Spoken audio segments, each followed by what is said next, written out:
Vâng, toàn giúp thì xin là cái bữa bà dung, bữa chỉ con bà dung như này dùng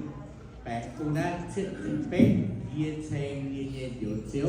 tin ăn ngủ ngủ nhẹ trong hành của sẽ bảo đấy.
Xin